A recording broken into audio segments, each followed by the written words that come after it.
bastusang bunganga na naggagawa kayo ng mga content. Pinagbigyan namin si Inday Tilapia dahil meron siyang nakasama at nakausap niya si Dato Kawit at kasama niya si Vice Mayor, si Ma'am Bing Pabi. Ngayon, ilalatag namin ang kaso laban sa lalaking iyan na hambog, na pasikat at kukunin niya, lalasapin niya ang parusa ng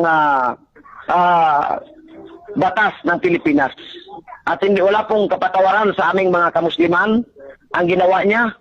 Patatawarin man siya ng NCNF Davao, subalit kami dito sa nilabag niya dito sa South Cotabato ay paparusahan po namin siya sa batas ng gobyerno ng Pilipinas.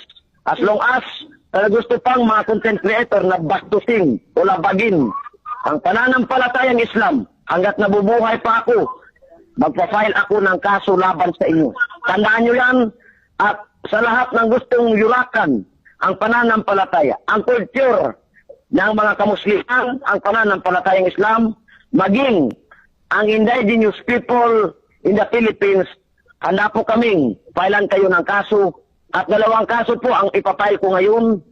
Ang nagsabi na mga bidaan, isang babae dyan, at yung lalaking vlogger na yan. Kaya mamaya, ipapile ko ang kaso laban sa kanila at upang mapanagutan nila ang kanilang kabastusan. Yung pinost na in-erase mo na. Kasi na-captured ng radio eh.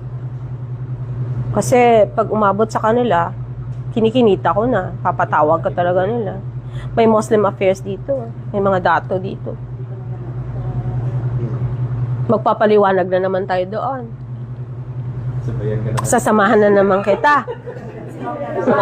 Parang ako na yung nagiging nanay ng mga vlogger nito. Sasamahan na naman kita. Basta dito lang sa AOR ko, walang problema yun. Pero pag magpatawag sila dun sa outside, hindi na ako pwede dun. I-pray lang natin.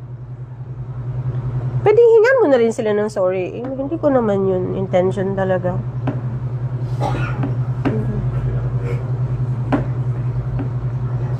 Okay? Relax lang. Ang lamig-lamig na ng kamay mo kanina.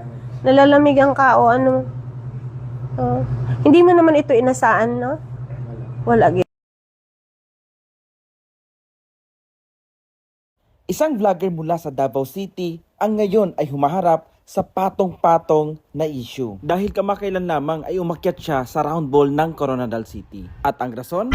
Mag-money hunt. Yo brothers and sisters, so nakausap ko na ang city government ng Marbel and sinabihan ako na bawal pala yung ginawa ko and yung ginawa ko sa round ball. So I would like to deeply say sorry na nagawa ko yon out of curiosity and wala ako idea na bawal yon.